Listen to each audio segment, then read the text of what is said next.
La Terre, une planète unique, vivante, constamment en mouvement. Des continents qui dérivent et se déforment. Des volcans qui entrent en éruption. Des glaciers qui se font et se défont. La Terre est depuis toujours un champ de bataille où s'affrontent des forces titanesques qui laissent derrière elles de mystérieuses empreintes géologiques. Dans cet épisode, nous partons sur les traces d'un des métaux les plus précieux et les plus inaltérables qui existent sur Terre, l'or. L'or est né dans l'espace.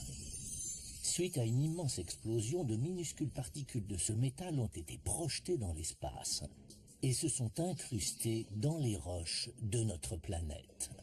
Ces poussières d'or éparpillées se sont ensuite assemblées en d'impressionnants gisements.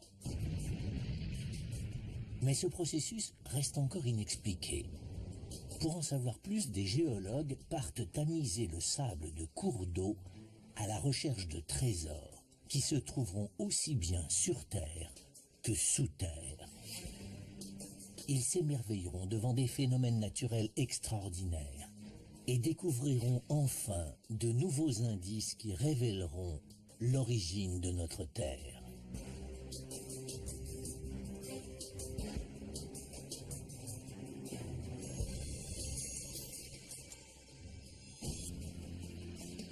L'or a toujours exercé une puissante fascination sur l'homme.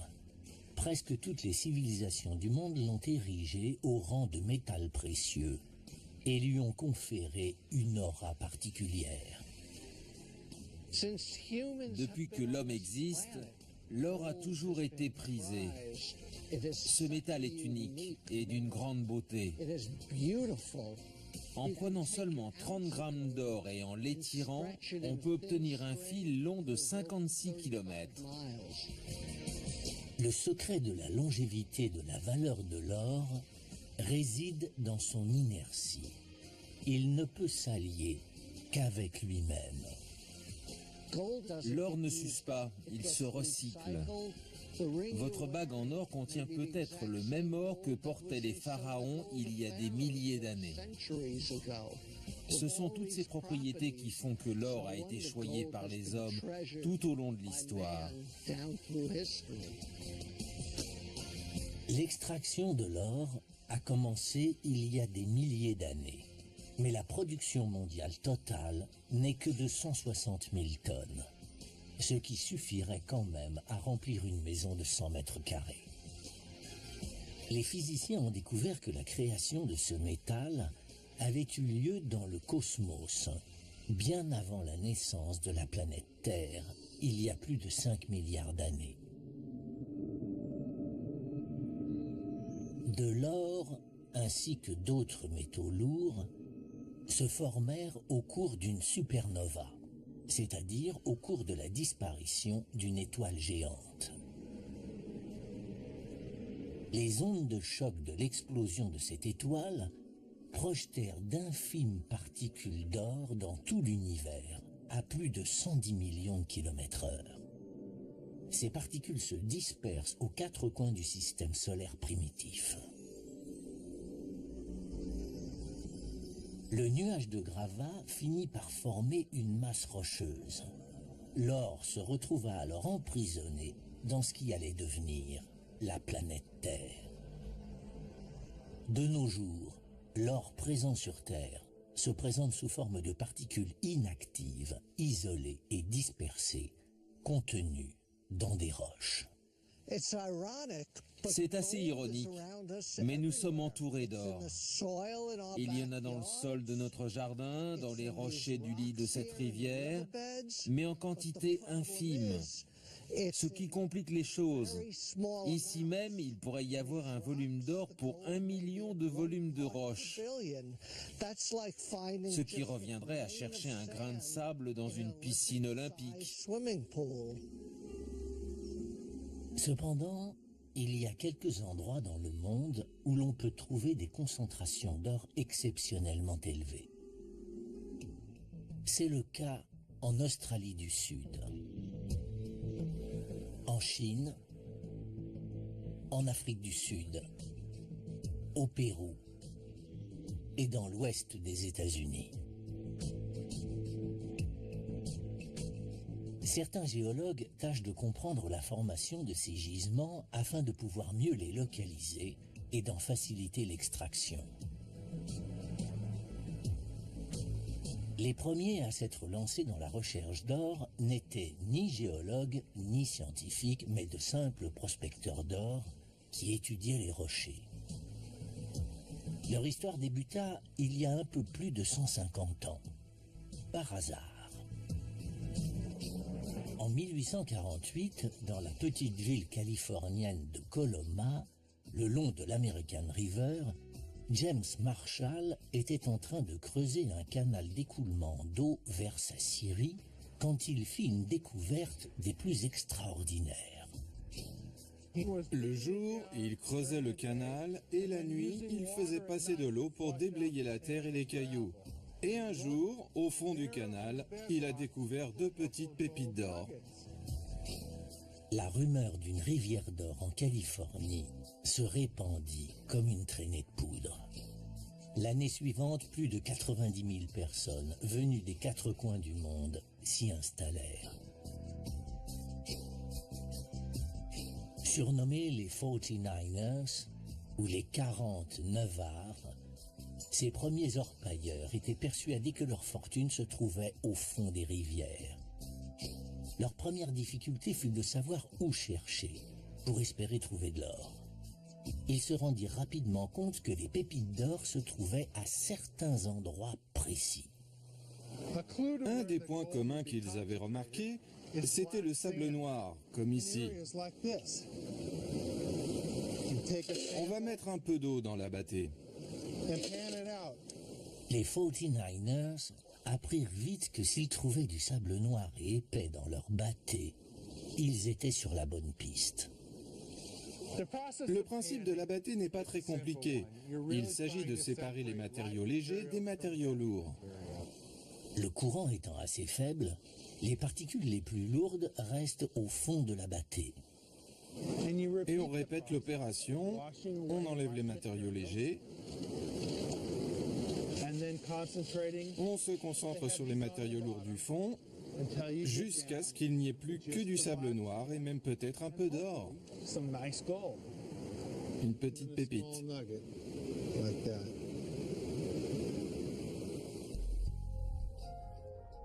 Les cours d'eau reproduisent naturellement ce mouvement et séparent les matériaux légers des matériaux lourds. L'or et le sable noir sont entraînés dans le courant.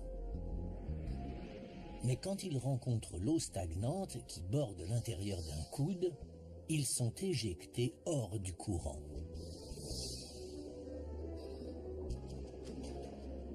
Et c'est ici, dans les bancs de sable qui tapissent l'intérieur des cours d'eau, que les 49ers découvrirent une immense fortune.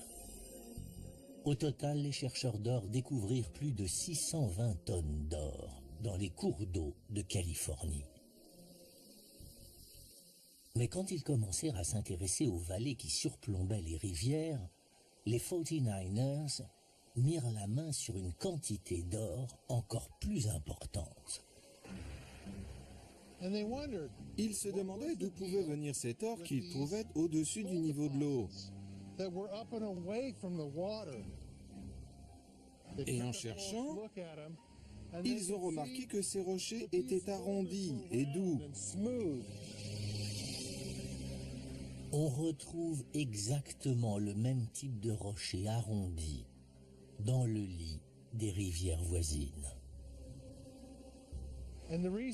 Nous sommes dans ce qui a été le lit d'une rivière. Mais cette partie a été asséchée, la rivière baissait et laissait derrière elle des pépites d'or. Les mineurs ont continué leurs recherches et ils ont trouvé de l'or à des dizaines et même à des centaines de mètres au-dessus du niveau de la rivière. Les 49ers utilisèrent de puissants canons à eau qui leur permirent d'extraire plus de 1500 tonnes d'or de rivières des collines californiennes. 150 ans plus tard, ces collines portent encore les traces de ces extractions. On retrouve ces gisements d'or de rivière un peu partout dans le monde. Le plus important jamais découvert se trouve à Witwatersrand, en Afrique du Sud. Sa mise au jour en 1886 provoqua une nouvelle ruée vers l'or. Mais cet or de rivière ne se trouve pas en surface. Les mineurs doivent descendre à plus de 3 km sous terre. C'est le puits de mine le plus profond de la Terre.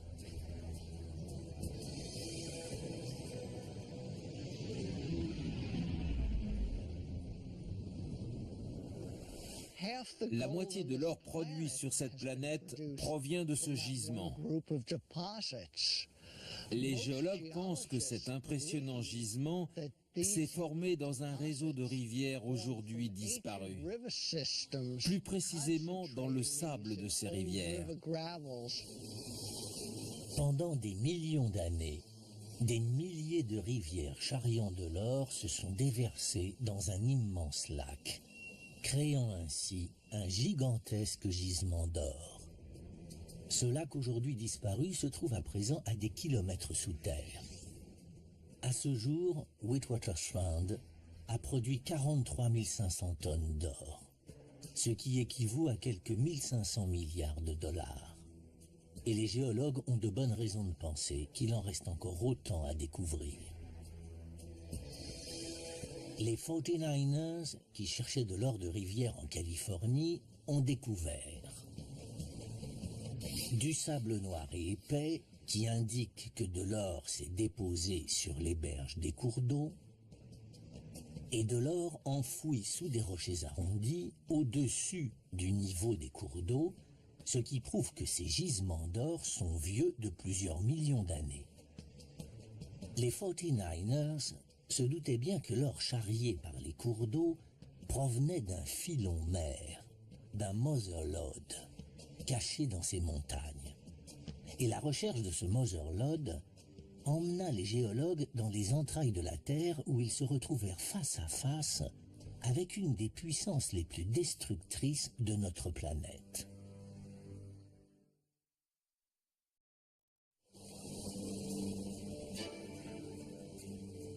Au cours du 19e siècle, les 49ers récoltèrent plus de 2000 tonnes d'or de rivières de Californie, provenant de cours d'eau ou de rivières asséchées, soit plus de 80 milliards de dollars.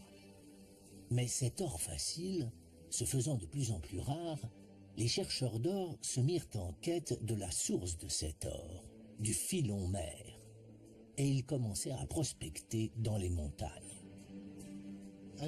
Et voilà ce que voulaient trouver les premiers chercheurs d'or. Une large veine de quartz remplie d'or et qui s'étend sur plusieurs kilomètres. Ils pouvaient extraire des kilos d'or d'une simple veine comme celle-ci. La découverte de ce Mother Lode marqua un tournant dans l'histoire de la prospection d'or. Les chercheurs d'or, d'abord solitaires, durent s'associer. Sur tout le territoire de Californie surgirent des centaines de mines qui employaient des milliers d'hommes. Mais pendant des dizaines d'années, les géologues restèrent perplexes devant cette mystérieuse force géologique qui avait concentré tout l'or de Californie dans ces montagnes. En 1853, ouvrait la mine d'Allegheny, dans le comté de Sierra, en Californie. Aujourd'hui, elle descend à près d'1 kilomètre de profondeur et compte plus de 60 kilomètres de tunnels qui convergent tous vers une bande rocheuse bien particulière. Nous sommes exactement au milieu du filon mer.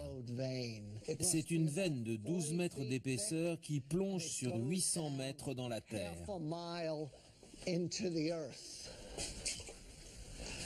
Voici la veine de quartz incrustée d'or qui faisait rêver les mineurs. Le quartz se forme à partir d'un liquide. C'est au cours de sa solidification que se retrouvent emprisonnés dans cette gangue des morceaux d'or. C'est bourré d'or. Si on essaie d'ouvrir cette veine de quartz, on verra peut-être de petits morceaux d'or dans le quartz. C'est un superbe morceau de quartz. Regardez tout cet or qui s'y trouve. Il brille de mille feux. On peut y voir quelques indices sur la manière dont l'or a pu s'incruster dans le quartz. À l'intérieur du quartz se trouvent de petites bulles. Elles ont été laissées par un fluide d'eau et de minerais qui a autrefois traversé cette veine. Le fluide qui compose ces bulles a été analysé et a révélé les conditions extrêmes dans lesquelles s'est formée cette ligne d'or. Il faisait 315 degrés quand cet or s'est déposé ici. C'est un liquide extrêmement chaud qui a apporté l'or et le quartz ici et qui a créé cette veine. Mais le mystère restait entier. D'où ce fluide aurifère brûlant pouvait-il bien venir? Cette ancienne carrière avoisinante livre un début de réponse. La veine de quartz chargée d'or de couleur marron se trouve coincée entre d'étranges couches de roches altérées.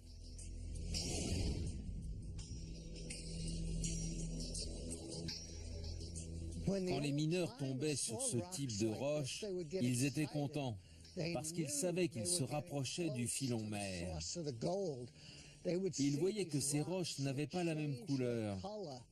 Et ils arrivaient enfin à la veine de quartz du filon mère, là où se trouvait tout l'or.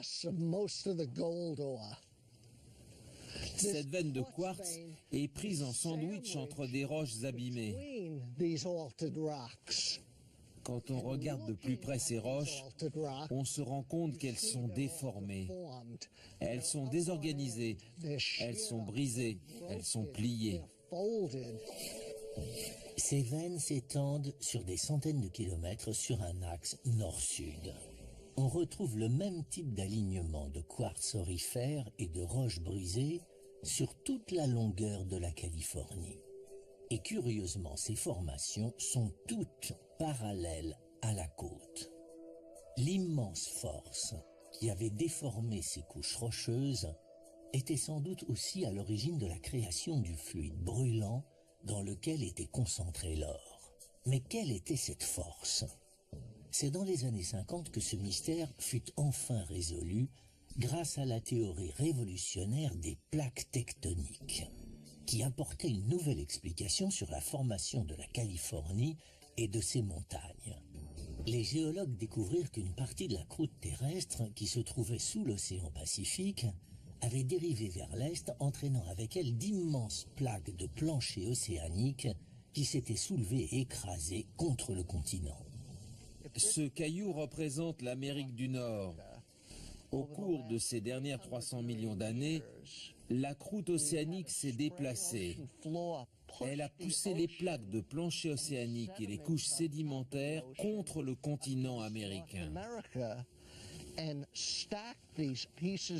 Ces plaques et ces couches ont été soulevées et se sont retrouvées debout, alignées contre la plaque d'Amérique du Nord.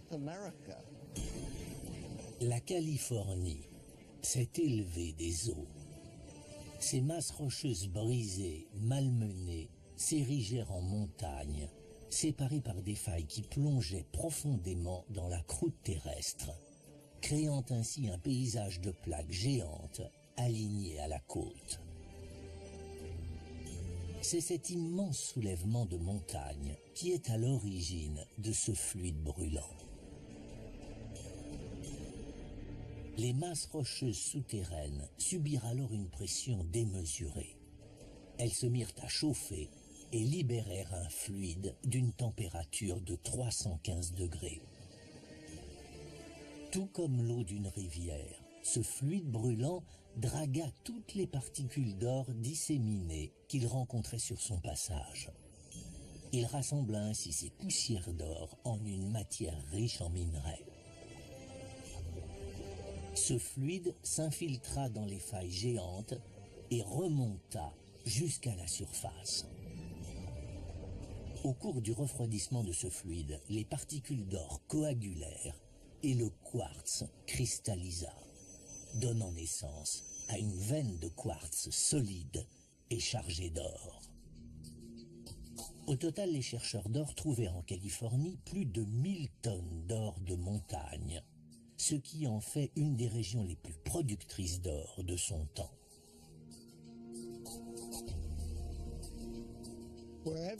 Partout où des plaques océaniques sont entrées en collision avec un continent, il y aura création d'un fluide qui concentrera des particules d'or dans les grandes failles et donnera naissance à des gisements d'or.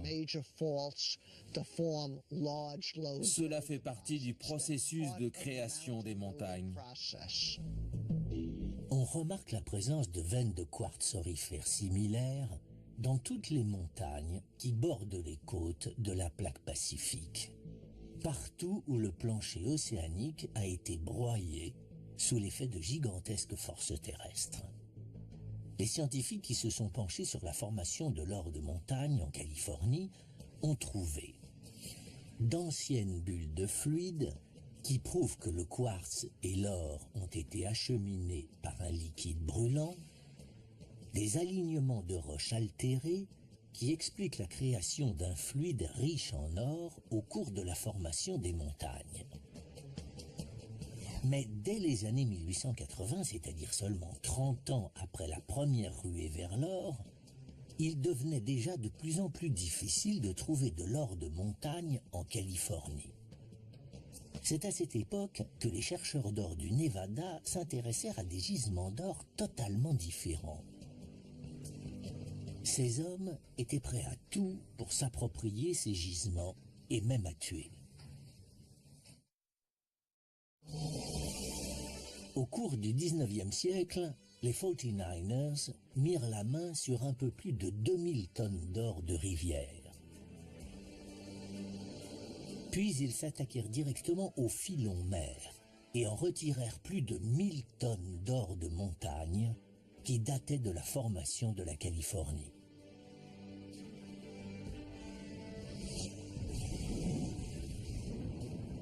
Des années durant, les scientifiques ont pensé que seules les forces colossales responsables du soulèvement des montagnes avaient la capacité de concentrer toutes les particules d'or disséminées dans les roches. Mais la découverte d'un nouveau gisement d'or au Nevada remit en question cette théorie. D'importantes veines d'or furent mises au jour dans les collines du désert. Le Nevada fut littéralement pris d'assaut par des centaines de chercheurs d'or venus de Californie. L'État du Nevada, jusqu'alors quasiment désert et inexploré, commença à prendre vie au fur et à mesure des découvertes de gisements d'or. Ce fut l'époque du Far West et de ces hors-la-loi à la gâchette facile. La ville minière de Bodie se fit rapidement une triste réputation. Il y avait 8500 habitants le long de cette route, sans foi ni loi, toujours prêts à se battre. Beaucoup de saloons, de fumeries d'opium, de maisons closes. On racontait qu'ici, chaque jour, un homme était tué. Et certains historiens pensent que la géologie capricieuse de ces gisements d'or n'était pas pour rien dans ce taux de meurtre. Ici, les veines étaient beaucoup plus irrégulières. Alors quand un mineur avait la chance de repérer une veine, le mineur d'à côté pouvait ne rien trouver, ce qui faisait régner un climat d'animosité et se finissait souvent en bagarre. Les géologues remarquèrent qu'à la différence des veines d'or de Californie, qui étaient parallèles à la côte, Les veines du Nevada n'obéissaient à aucun schéma précis. Restait maintenant à découvrir pourquoi les gisements d'or du Nevada étaient si anarchiques. À 500 km au nord-ouest de la petite mine de Bodie se trouve la mine de Midas. À peine assez large pour laisser passer un camion, elle fait partie de ces quelques mines de quartz aurifère encore en activité au Nevada et qui font rêver les géologues. C'est une chance fabuleuse d'avoir une mine souterraine, parce que sous terre, nous faisons de la géologie en 3D. C'est vraiment l'occasion pour nous de mieux comprendre les indices qu'on voit en surface, parce qu'on retrouve les mêmes ici, mais beaucoup plus développés. Ces mines toujours en activité comme celle de Midas sont devenues de vrais laboratoires de géologie et permettent d'éclaircir le mystère de ces veines d'or éparpillées.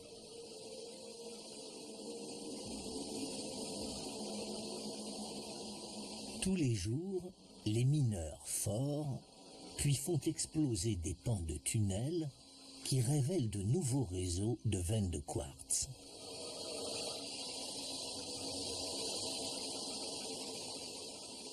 La méthode est toujours la même. On perce la paroi, on la remplit d'explosifs et on la fait sauter.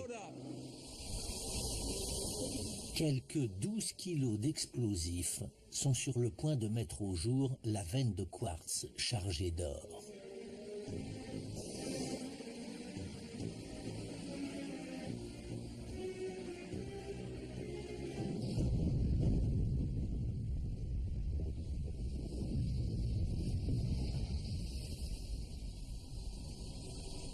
C'était super, et c'était surtout beaucoup moins dangereux qu'au temps des premiers chercheurs d'or.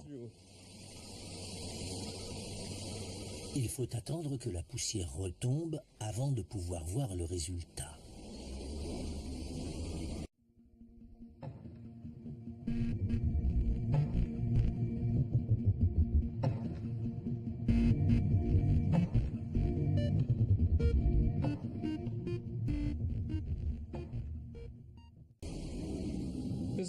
C'est une belle veine de quartz. Quand on compare ces veines de quartz à celles de Californie, on voit qu'elles sont très différentes. Par exemple, ici, on voit des bandes gris foncé. Ces bandes grises indiquent qu'il s'est passé ici quelque chose de particulier. Dans ce morceau apparaît une importante quantité de matière grise. Il s'agit en fait d'argent. Et quand on regarde d'encore plus près, on voit quelques poussières jaunes. C'est de l'or. La roche à partir de laquelle se sont formées ces veines est différente de celle qui a formé les veines de Californie. Les veines de Californie ne contiennent que de l'or, alors qu'ici c'est bourré d'argent. Et ce qui permet de déterminer l'identité de la source de l'or du Nevada se trouve de part et d'autre de la veine de quartz. Ces murs de roche n'ont pas été compressés comme en Californie. Ils ne proviennent pas non plus des planchers océaniques. Ce mur de roche est d'origine volcanique. Il ressemble au volcan Sainte-Hélène. Ce n'est donc pas le mécanisme de formation des montagnes qui a réuni de l'argent et de l'or dans cette veine, mais un mécanisme volcanique. La mine de Midas a-t-elle été autrefois un immense volcan? Pour le savoir, les géologues sont allés chercher des indices, non pas dans la mine, mais juste au-dessus.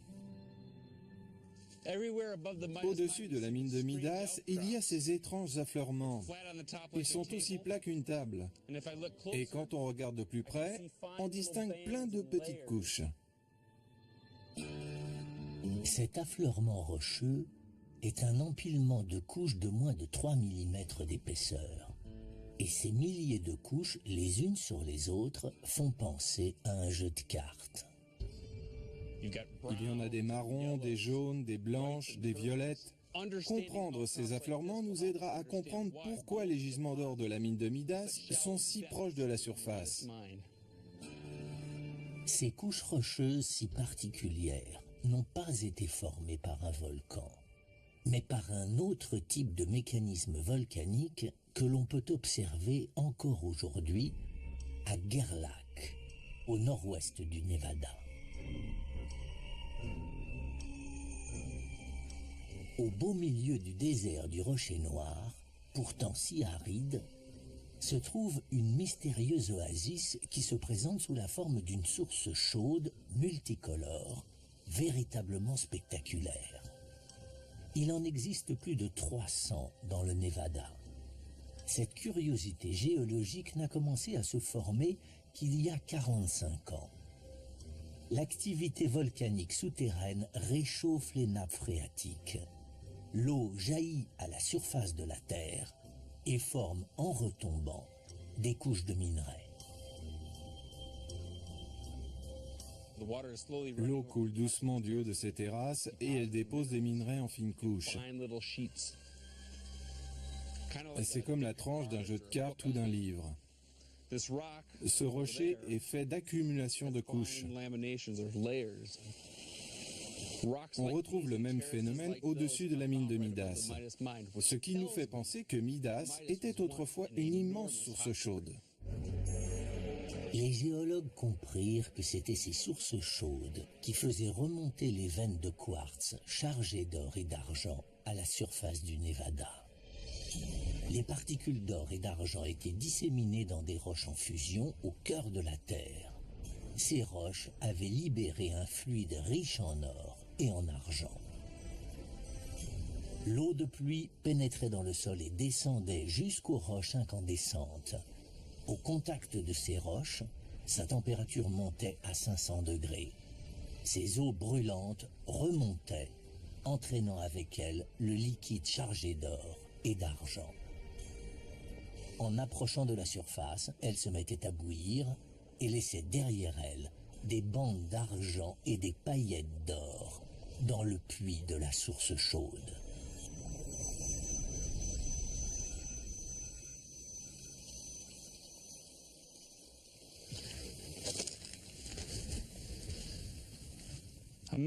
Imaginez ces paysages il y a 15 millions d'années. Des volcans à perte de vue, des sources chaudes ici et là.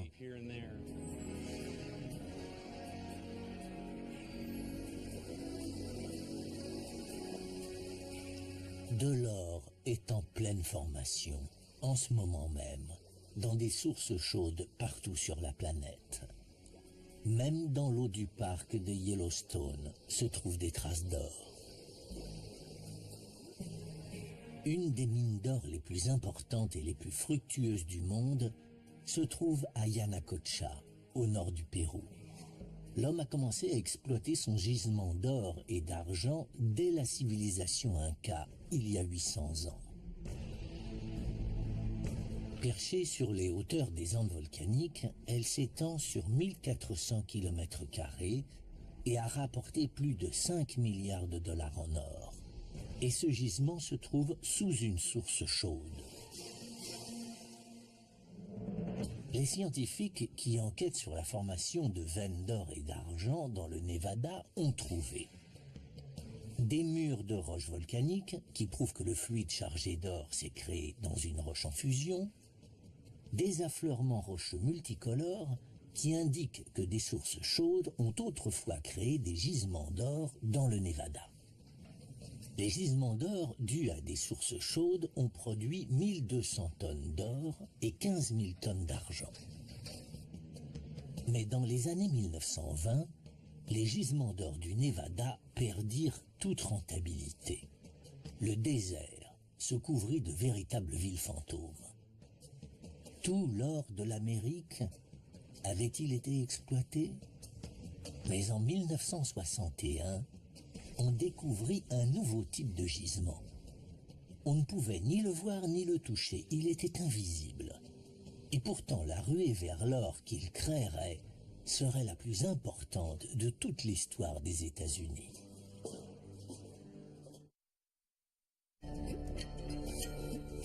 L'or de l'Amérique avait été concentré par les forces tectoniques surpuissantes qui avaient formé la Californie. et par l'activité volcanique qui régnait sous les sources chaudes du Nevada.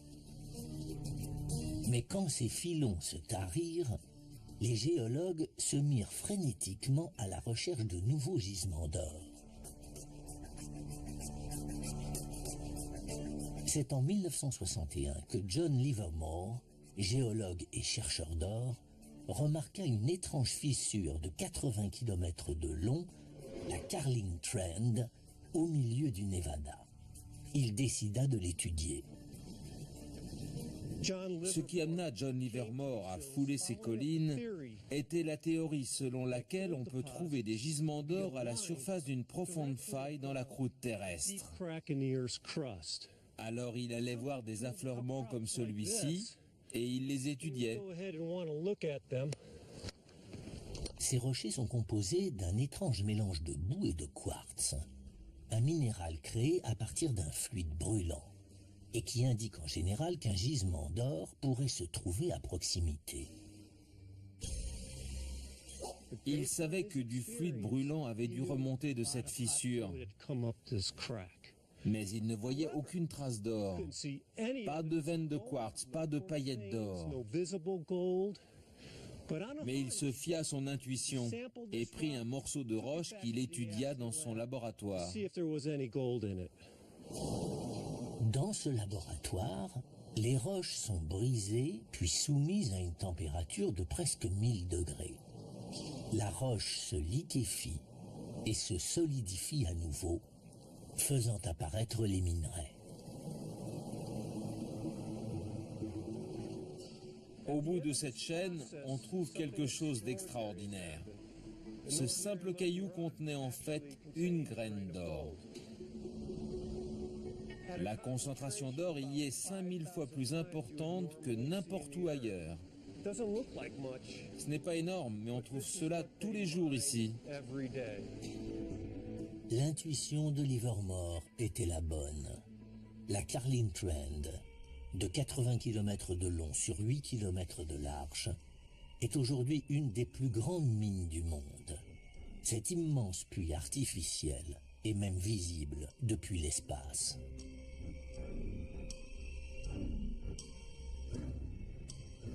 Voici le puits de Betsy Post. C'est une des plus grandes mines d'or du monde. Elle contient 1400 tonnes d'or. 10 tonnes de minerai d'or produisent 30 grammes d'or.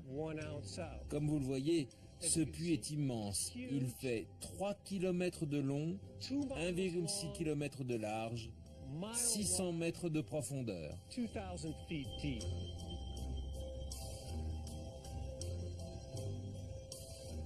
La valeur de l'or est telle que l'extraction de seulement quelques dizaines de kilos d'or par jour suffit à rentabiliser cette impressionnante opération. Et pour dégager le minerai d'or, il faut employer des grands moyens.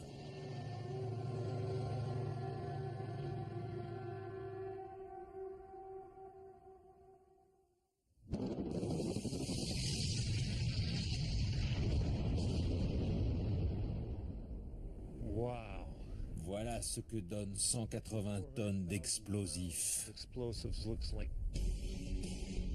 Des pelleteuses géantes travaillent 24 heures par jour et déblaient plus de 90 millions de tonnes de roches par an, de quoi recouvrir tout Central Park sous 16 mètres de gravats. Mais impossible de voir dans ce minerai d'or une quelconque trace d'or à l'œil nu. La question est, où est l'or? On ne le voit pas. Ces cailloux sont tout à fait ordinaires. La réponse, c'est que l'or se cache dans la structure interne de la roche. Même grossi 500 fois au microscope, l'or reste toujours invisible. Mais cette roche se révèle être un extraordinaire enchevêtrement de quartz et de boue dans lequel se trouvent d'étranges cavités. On dirait des alvéoles, comme si ça avait été grignoté. Le mécanisme géologique qui a concentré et caché l'or dans ces roches est de toute évidence très spécial. Les scientifiques savaient que s'ils voulaient comprendre par quels moyens de l'or avait pu se cacher dans ces roches, il leur faudrait d'abord chercher l'origine de ces roches. Le premier indice a été trouvé au XIXe siècle par un exploitant bovin, Absalom Lehman, qui habitait dans l'est du Nevada.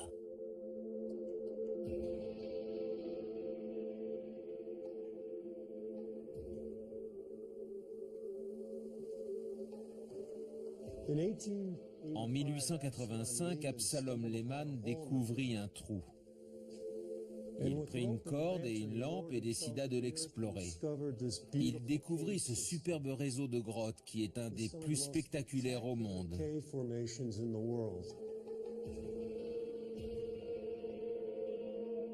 Le sol de ces caves est fait d'un mélange très salissant de boue et de coquillages composés de carbonate de calcium. Ces coquillages sont les restes de mollusques, ce qui prouve que le Nevada se trouvait autrefois sous une mer tropicale. Pendant des millions d'années, de petits mollusques dotés de coquilles faits de carbonate de calcium ont proliféré dans cet océan et ont recouvert le plancher océanique d'une espèce de vase. Cette vase finit par se solidifier et forma cette pierre sédimentaire appelée le calcaire. Les extraordinaires structures de ces caves apparurent quand l'eau éroda l'immense lit calcaire qui se trouve sous le Nevada. Les scientifiques firent le rapprochement avec le minerai d'or de Carlin Trend, qui ressemblait étrangement à ce calcaire. Ils en déduisirent que le calcaire des grottes de Lehman et le minerai d'or de Carlin Trend avaient peut-être autrefois été de la même nature. Ici du calcaire, là du minerai d'or. Il s'est passé quelque chose pour que cette roche se transforme en un minerai d'or spongieux. La réponse est à chercher dans la réactivité chimique du calcaire.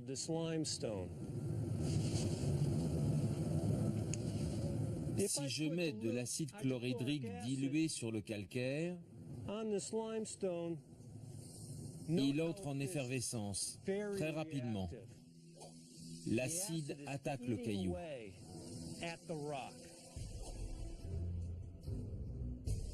Et si à présent je mets de l'acide sur le minerai d'or, pas de réaction. Le caillou absorbe l'acide comme une éponge. Les scientifiques se dirent que si le minerai d'or de Carlin Trend n'entrait pas en effervescence, c'est qu'il avait déjà été attaqué par un acide. Sous la couche calcaire de Carlin se cache une gigantesque fissure verticale. Les géologues pensent qu'un jet de fluide chargé d'or, très chaud et très acide, s'est formé sous la croûte terrestre.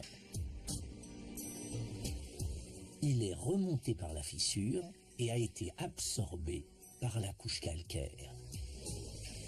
Ce liquide attaqua le calcaire, laissant derrière lui une roche boueuse d'apparence spongieuse.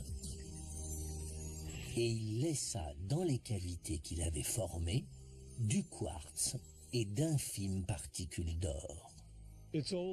L'imagerie scientifique a énormément progressé et ce n'est que récemment que certains microscopes ont permis aux scientifiques de faire des grossissements à l'échelle de l'atome. En grossissant cette roche 100 000 fois, apparaissent, emprisonnés dans la roche, de minuscules et microscopiques points d'or. Et c'est en zoomant encore plus, jusqu'à 4 millions de fois, que l'on découvre finalement la particule d'or. Cette poussière d'or ne fait que 5 nanomètres de diamètre, soit 1 millionième de fois plus petit qu'une tête d'épingle. Et tous ces points sont autant d'atomes d'or.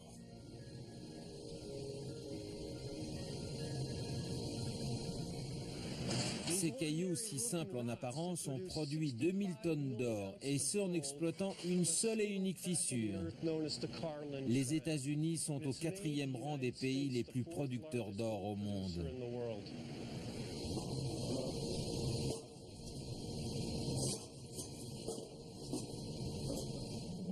Les scientifiques qui se sont penchés sur la formation du minerai d'or du Nevada ont trouvé une roche spongieuse qui laisse croire que le calcaire a été attaqué par quelque chose. Et du minerai d'or qui ne réagit pas au contact de l'acide, ce qui prouve qu'un acide a déjà attaqué le calcaire, y laissant de minuscules particules d'or. Depuis, plusieurs gisements d'or semblables à celui de Carlin Trend ont été découverts et ont rapporté plus de 1000 tonnes d'or. Mais ces découvertes pourraient bien n'être que la partie émergée de l'iceberg. Les géologues utilisent aujourd'hui des équipements ultra sophistiqués dans l'espoir de mettre au jour les millions de tonnes d'or encore cachées sous le désert du Nevada.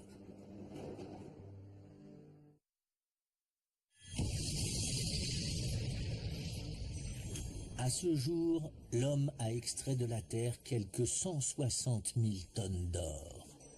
La Californie et le Nevada ont produit à eux deux presque 1/10 de cette quantité, pour une somme de 280 milliards de dollars. La grande question est combien d'or reste-t-il ? Il paraît tout à fait probable qu'il en reste au moins autant qu'il en a été découvert. Mais les géologues, les prospecteurs, les explorateurs ont épuisé l'or facile. Jusqu'à présent, les géologues et les chercheurs d'or se sont concentrés sur cet or facile en se laissant guider par les indices géologiques qu'ils trouvaient à la surface de la Terre. Mais de grandes régions du Nevada sont aujourd'hui recouvertes par une épaisse couche de boue et de gravier, conséquence de l'érosion des montagnes environnantes. Les géologues pensent que sous cette épaisse couche se cachent encore des montagnes d'or, enfouies depuis des millions d'années. Retrouver cet or caché au milieu de 280 000 km² de l'État du Nevada n'est pas une mince affaire. Mais un homme a développé une technologie innovante qui lui permet d'explorer le sol.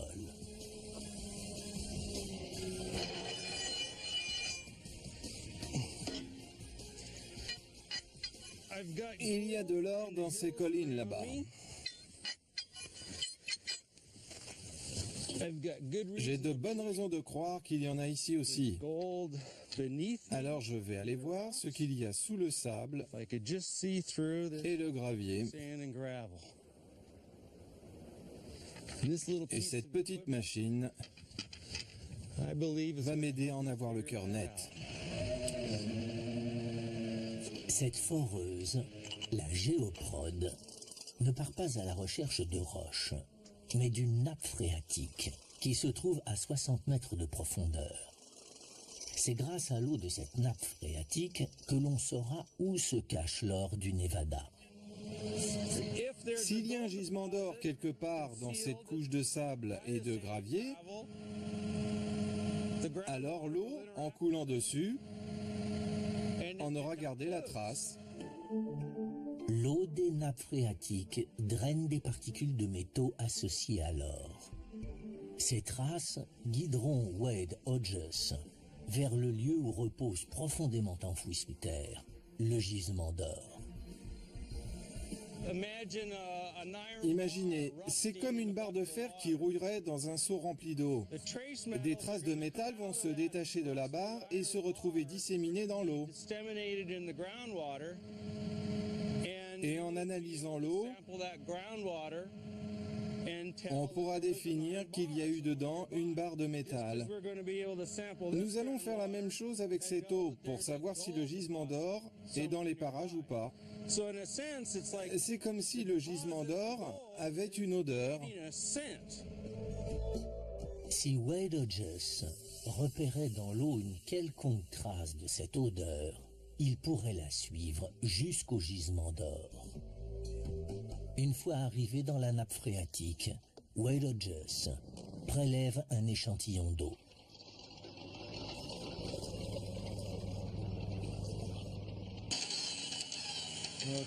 Bon, je crois que j'ai suffisamment d'eau. Et quelque part dans cette eau boueuse se cachent des indices. Ce camion n'est pas un simple camion. Il contient un laboratoire mobile des plus sophistiqués.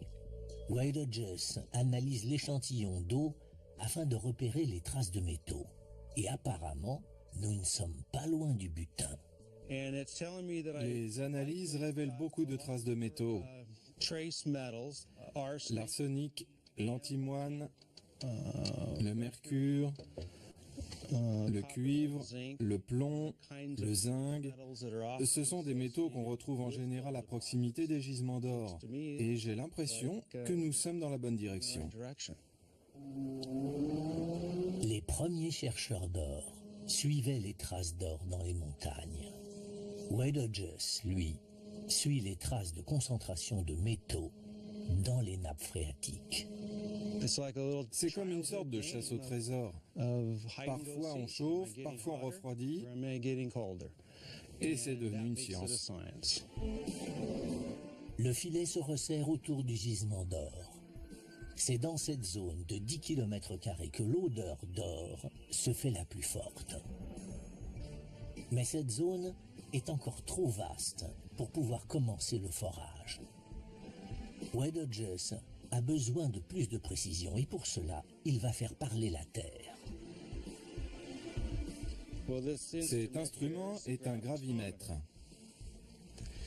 Je vais mesurer la densité des masses rocheuses à cet endroit. Vous êtes bien d'accord qu'il y a un paysage qui se dessine derrière moi. Eh bien, il y en a aussi un juste au-dessous de moi. Grâce aux données récoltées par le gravimètre, il est possible d'établir une sorte de carte au trésor du terrain qui se trouve sous la couche de gravier. C'est à partir de cette carte de densité rocheuse que Wade Hodges pourra déterminer le lieu où se trouve vraisemblablement le gisement d'or. Une faille dans la croûte terrestre attire l'attention de Wade Hodges. Elle fait 1,6 km de long et se trouve à 75 mètres de profondeur. Les gisements d'or se trouvant très souvent à l'intérieur de fissures, celle-ci est donc très prometteuse. La foreuse remontera-t-elle de l'or cette fois-ci? La tête en diamant de la foreuse pénètre dans la fissure et en extrait un cylindre de roche. Ceci n'est que le premier d'une longue série de tests, mais les résultats sont déjà impressionnants. Après toutes ces recherches, je peux enfin voir ces roches pour la première fois. Elles sont restées enfouies pendant des millions d'années et personne ne les a jamais vues. Cette étape est une de mes préférées. Je peux étudier ces roches bien avant tout le monde et les comparer avec celles que j'ai étudiées ailleurs, dans les montagnes.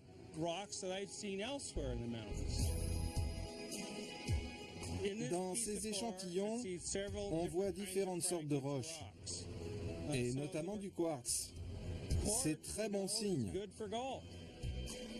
Wade Hodges pourrait bien avoir trouvé un immense gisement d'or qui s'ajouterait aux 930 tonnes d'or déjà découverts grâce à sa technique.